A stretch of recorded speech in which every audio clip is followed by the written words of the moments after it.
Alors, je me présente, Jean-Charles Swanepoel, agriculteur installé depuis 2006. J'ai repris la ferme de mon père et de mon oncle cette année-là, voilà. Donc, j'avais de la main-d'œuvre, bien entendu, bénévole, occasionnelle.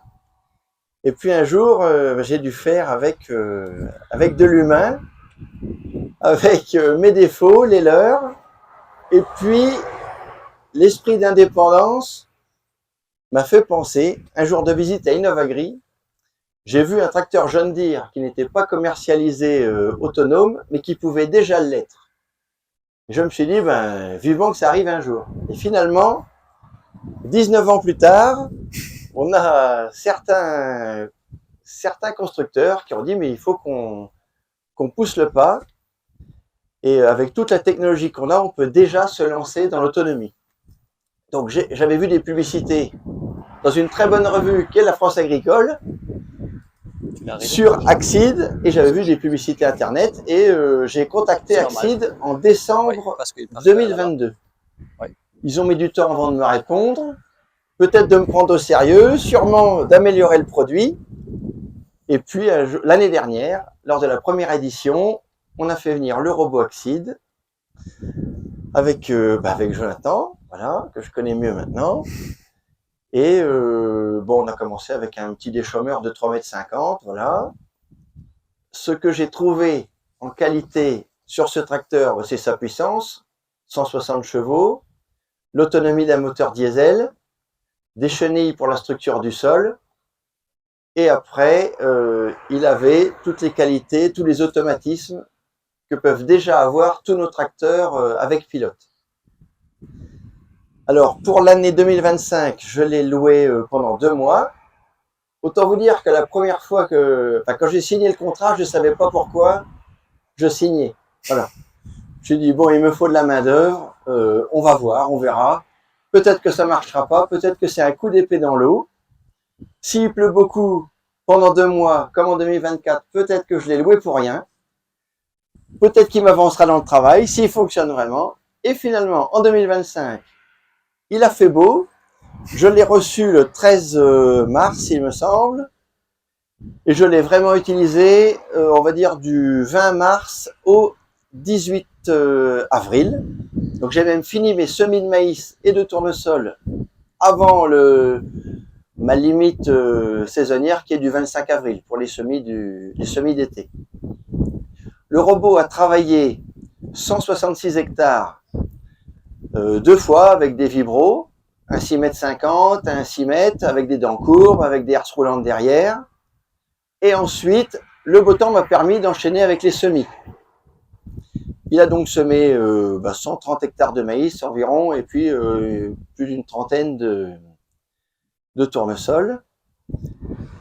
Il m'a fallu l'appui aussi, parce qu'il fallait que j'utilise tous les outils que j'avais déjà.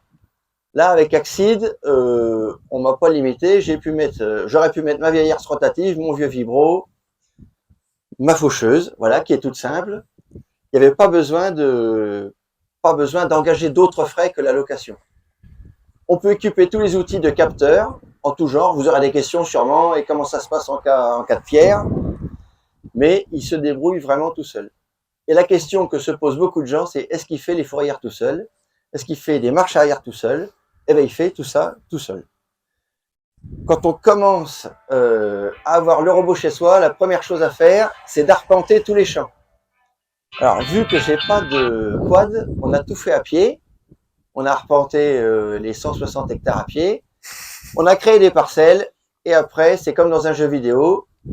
On a allié des outils avec le robot pour les mettre dans les parcelles, virtuellement, mais pour que ça se réalise le mieux possible, mieux qu'avec un chauffeur. Si vous avez des questions, n'hésitez pas. Après, je peux passer la parole à Jonathan, qui va enchaîner sur les caractéristiques et sur la marque, l'historique de la marque. Super, merci. Bonjour, merci beaucoup, Monsieur Swanepoel. Donc, Jonathan Müller. De mon côté, je suis responsable chez Axide pour créer un réseau de commercialisation dans le sud de l'Europe. Donc, pour nous, c'est la France, l'Espagne, le Portugal et l'Italie. Et pour nous, le meilleur témoignage qu'on peut avoir, forcément, c'est un agriculteur. Merci, Monsieur Swanepoel, aussi pour ces 2 mois que le robot a pu travailler ici dans la Nièvre. C'est le premier robot, Axid, qui a travaillé dans la Nièvre. Ok. Donc, pour vous expliquer d'où venait l'idée d'Axid, pourquoi un robot comme celui-ci, et je pense le résumé, ce que M. Swanepoel a déjà dit. Quand on est un agriculteur, de passer des heures et des heures et des heures sur un tracteur, ça peut être difficile au bout d'un moment. Et l'idée, c'est clairement d'avoir une machine qui peut tourner, pas juste pendant la journée, mais jour et nuit, pour travailler avec des outils qui sont adaptés à cette puissance de 160 chevaux. Avec un attelage 3 points classique, comme M. Swanepoel l'a déjà dit, on peut atteler les outils que vous avez adaptés pour cette puissance. Un deuxième point très important de la réflexion des fondateurs d'Axid, qui est d'ailleurs une entreprise néerlandaise qui a été créée en 2018. Dans leur réflexion, ils ont travaillé dans le machinisme agricole pendant plus de 25-30 ans. Entre autres, ils étaient chez John Deere, ils étaient chez ACO, ils étaient chez Lely, les robots de traite. Tout ce qu'ils ont vu dans le machinisme agricole, c'est des tracteurs encore plus puissants, des outils encore plus larges. Pourquoi? Pour avoir un débit du chantier plus important. Et tout cela parce que souvent, on n'a pas assez de temps ou pas assez de main-d'œuvre pour faire tout le travail qu'on a à faire. Donc, dans leur réflexion, ils se sont dit, quand on continue ces jeux, d'avoir toujours plus de poids et plus de compaction pour nos terres, c'est pas ce qu'on veut voir dans l'agriculture de demain. D'où la réflexion d'avoir une machine qui a une certaine puissance, mais pas une surpuissance, et qui sait mener des outils entre 3, et là, M. Swanepoel a quand même fait tourner des vibros de 6, 7, 8 mètres, mais pas plus large et pas plus lourd surtout, et sur des chenilles. Aussi dans cette réflexion, on veut tasser la terre un minimum. Donc il y a vraiment une réflexion agronomique dans la vision d'Axid, et c'est de prendre soin de nos terres. Le deuxième point fort, évidemment, c'est un robot, et c'est de pouvoir libérer l'agriculteur de cette tâche laboureuse, ou on va dire qui prend énormément de temps, d'être juste sur son tracteur. Et pour dire, Axid aimerait bien libérer l'agriculteur pour être agriculteur et ne pas chauffeur. Pour la sécurité, vous voyez aussi, il y a plusieurs systèmes sur ce robot. Il y a cette boule bleue en haut du robot, ce qu'on appelle un lidar, qui regarde tout autour de la machine, qui capte des obstacles à partir de 30 mètres et qui va ralentir quand il les capte. Ici, pour cette configuration aujourd'hui, c'est assez particulier. On a coupé cette sécurité du lidar parce que avec cet outil déporté, il faut trouver une configuration qui est non habituelle. C'est-à-dire, normalement, on travaille avec des outils qui sont dans l'axe du robot, soit à l'avant, soit à l'arrière, ou dans l'axe de deux côtés. Ici, c'est déporté juste d'un seul côté, ce qui fait que pour créer un routing avec cette faucheuse latérale, je triche sur le routing et je dois désactiver certaines sécurités, sinon le lidar verrait constamment cette faucheuse comme un obstacle. Ensuite, il y a 3 systèmes de sécurité supplémentaires devant. Donc, vous voyez cette mousse, c'est ce qu'on appelle un bumper. De deux côtés, il y a aussi des radars et de l'ultrason. Tout cela a le seul but de pouvoir arrêter le robot en cas de danger. S'il y a un obstacle, comme ce poteau ici, il faut aussi l'arpenter. Et quand on fait le routing avec l'ordinateur, il va déjà créer un routing qui va contourner l'obstacle. On peut choisir comment il va le contourner, soit comme ce que vous voyez ici, soit il peut aussi faire des fourrières. Quand c'est un obstacle vraiment très large, une petite forêt, il va faire des fourrières autour de l'obstacle. On peut également définir le nombre des fourrières, on peut définir le radius dans lequel il doit faire les demi-tours, de nouveau dans la réflexion de diminuer le tassement du sol. Quand on tourne de manière trop serrée, ça risque de faire de petits buts, donc on préfère de prendre des radius larges. Ce qui veut dire, souvent, on passe un rang ou deux pour ne pas travailler ligne par ligne. Quand on a créé un routing, ça l'affiche et ça le visualise dans le portail. Et on voit parfaitement, ligne par ligne, et aussi pour tous les demi-tours, comment le robot travaillera. Si ça plaît, on le valide et on l'envoie à la machine.